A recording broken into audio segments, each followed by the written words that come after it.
तो फिर से हम लोग केमिकल रिएक्शन एंड इक्वेशन का जो नेक्स्ट पार्ट है और इसमें हम लोग जो कवर कर रहे हैं वो ऑक्सीडेशन एंड रिडक्शन। पहले मैं आपको बता चुका हूँ, बैलेंसिंग आपको बता चुका हूँ, उसका इंट्रोडक्शन, उसका टाइप्स ऑलरेडी कवर हो गया है। अब इसमें आपका एक ऑक्सीडेशन एंड रिडक्शन और दूसरा आपका इसमें रैंसिडिटी थोड़ा सा और कॉर्जन वो बचा हुआ है, तो कोशिश मैं करूंगा कि इसी वीडियो में उसको कवर करूं। चलिए तो फिर पहले हम इसको समझते हैं ऑक्सीडेशन एंड रिडक्शन को। देखिए ऑक्सीडेशन एंड रिडक्शन का सिंपल मीनिंग, जैसे मैं बार बार आप लोगों को समझा रहा था, सिर्फ उसके टॉपिक पे फोकस कीजिए।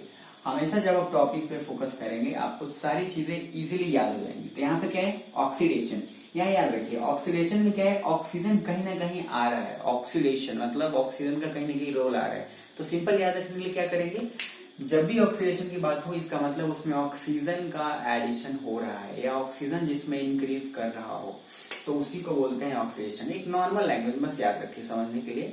मैं एग्जांपल फिर यहाँ आपको बताऊंगा। उसके बाद फिर आपका क्या है रिडक्शन। फिर रिडक्शन में सिंपल क्या है, जिसमें ऑक्सीजन का लेस मतलब ऑक्सीजन जहां पे कम हो रहा हो, आप ऐसे नॉर्मली सोच सकते हैं। जिसमें ऑक्सीजन इंक्रीज हो ऑक्सीडेशन, जिसमें ऑक्सीजन रिड्यूस हो रिडक्शन। अब मैं एक आपको एग्जाम्पल बता रहा हूँ। जैसे मान लीजिए CuO प्लस H2 और ये बना है आपका Cu प्लस H2O। ध्यान से समझिएगा।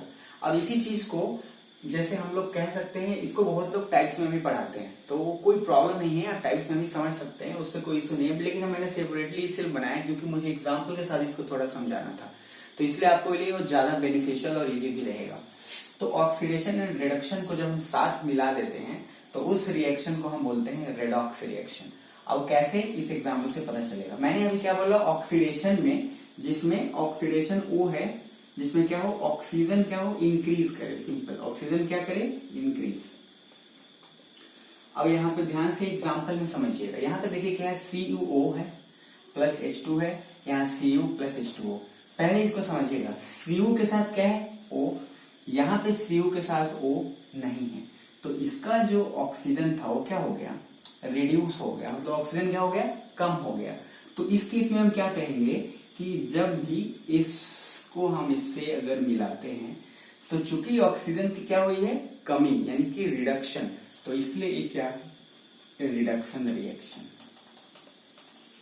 अब फिर से हाइड्रोजन लेते हैं। हाइड्रोजन के साथ तो कोई ऑक्सीजन नहीं है। अब हाइड्रोजन को देखिए, यहाँ पे क्या, हाइड्रोजन के साथ क्या ऑक्सीजन जुड़ गया, तो इसका मतलब क्या हो गया, ऑक्सीडेशन, क्योंकि इसमें ऑक्सीजन क्या हो गया, ऐड हो गया।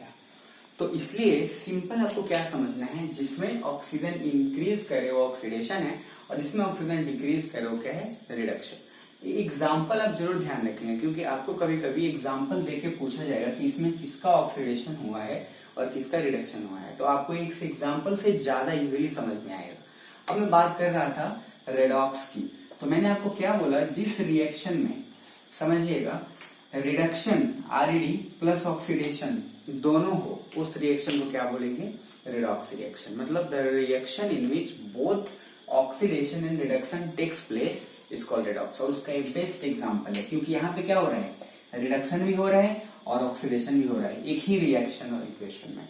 तो इसीलिए एक ही रिएक्शन और इक्वेशन में जब दोनों ही चीजें हो, रिडक्शन प्लस ऑक्सीडेशन, उसको बोलेंगे रेडॉक्स रिएक्शन।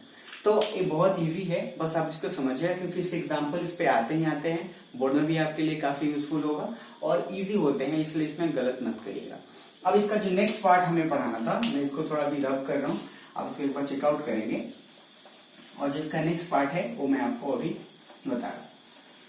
तो इसका नेक्स्ट पार्ट जो है, हमारा नेक्स्ट टॉपिक जो मैंने डिस्कस पहले किया था, वो है आपका रैंसिडिटी और एक है आपका कॉरोजन। तो कॉरोजन तो हालांकि बहुत जगहों पे आएगा, मेटल एंड नॉन मेटल पे भी हम उसका डिस्कशन करेंगे और पीरियोडिक टेबल में भी थोड़ा सा उसका डिस्कशन आएगा। तो पहले फिर भी हम यहाँ पे उसको पहले ही समझ लेंगे ताकि वहां बार बार हमें समझने की जरूरत ना पड़े। तो रैंसिडिटी एक इंपॉर्टेंट टॉपिक है इसमें का, और ये भी रैंसिडिटी से भी बहुत सारे क्वेश्चन पूछे जाते हैं। पहली बात यहाँ समझिएगा, फिर से रैंसिडिटी का मीनिंग समझिएगा। वैसे इसको हिंदी में हम लोग जनरली विकृत गंधिता बोलते हैं, अलग चीजें हैं, बट क्या है समझिएगा। रैंसिडिटी क्या है, जैसे आप कोई भी कूड़े कचरे पदार्थ है जो आप डालते हो, अगर बहुत दिन तक आपको रह जाता है वो कूड़ा कचरा वहां पे, ज्यादातर वेजिटेबल पील्स, जो सब्जी के छिलके हैं या जितने सारे ऑयली मटेरियल्स हैं, जो भी आप तैलीय पदार्थ है, जब आप उसको रखते हो तो बहुत दिन बाद वहां से स्मेल आने लगता है। तो जो स्मेल आता है उसका ऑर्डर, यानी ऑर्डर जो स्मेल हम जिसको बोलते हैं, वो उतना काफी एक अजीब सा होता है, मतलब ये आप कह सकते हो बैड स्मेल होता है। तो जो बैड स्मेल जनरली आता है उसी को बोलते हैं क्या, रेंसिडिटी। लेकिन ये होता क्यों है समझिएगा, ये जो बैड स्मेल आता है वो सिर्फ ऑक्सीडेशन की वजह से आता है। अब आप देखिए एक बात, जैसे आप चिप्स खाते हैं तो चिप्स का जो पैकेट होता है वो पैक्ड होता है, उस पर नाइट्रोजन के हेल्प से उसको पैक किया रहता है। लेकिन जैसे ही आप चिप्स का पैकेट खोलेंगे और कुछ देर तक छोड़ देंगे तो उसके बाद उसमें से बदबू आने लगती है। तो बदबू जो आती है वो क्या होता है, जैसे आपने चिप्स का पैकेट खोला तो हमारे एटमॉस्फेयर में क्या है, ऑक्सीजन है, ऑक्सीजन उसमें मिल जाता है और ऑक्सीजन का मिलना ही क्या बोल रहा है, ऑक्सीडेशन। तो उस सब्सटेंस का ऑक्सीडेशन हो जाने के कारण उसमें बैड स्मेल आना शुरू हो जाता है और इसी प्रोसेस को हम लोग बोलते हैं रैंसिडिटी। तो रैंसिडिटी क्या है, the process by which an oxidation takes place with the substances and the bad smell comes out of it, then that bad smell is called rancidity. आप प्लीज इसको ध्यान से समझ लीजिएगा। और ये generally oily foods and vegetable peels को रखने से होता है, लेकिन उसमें मेन ऑक्सीडेशन, जब तक वो एयर के कांटेक्ट में नहीं आएगा, ऑक्सीडेशन नहीं होगा, तब तक उसमें से बैड स्मेल आने के चांसेस नहीं है। जैसे आप चिप्स को पैकेट को काफी दिन तक रखोगे, सील्ड रखोगे तो खराब नहीं होगा या फिर उसमें से स्मेल नहीं आएंगे, लेकिन आप खोल के रख देंगे तो शायद विद इन डेज या 2 डेज आना शुरू हो जाएगा। तो आई होप ये क्लियर होगा। अब इसका एक लास्ट टॉपिक है जो है आपका कोरोजन। अब कोरोजन को भी समझिएगा, काफी इजी है ये।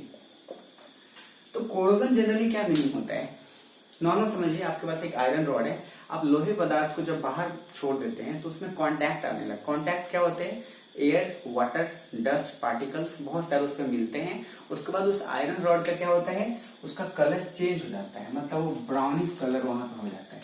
जैसे आप खिड़की का एग्जाम्पल ले सकते हैं, अगर आपके लोहे की खिड़की है तो कुछ दिन बाद उसमें जंग लगना है, एक तरीके से जो जंग लगने हैं उसी को हम लोग जैसे कोरोजन बोलते हैं। और जनरली ये होता है आयरन में, आयरन में ज्यादा होता है।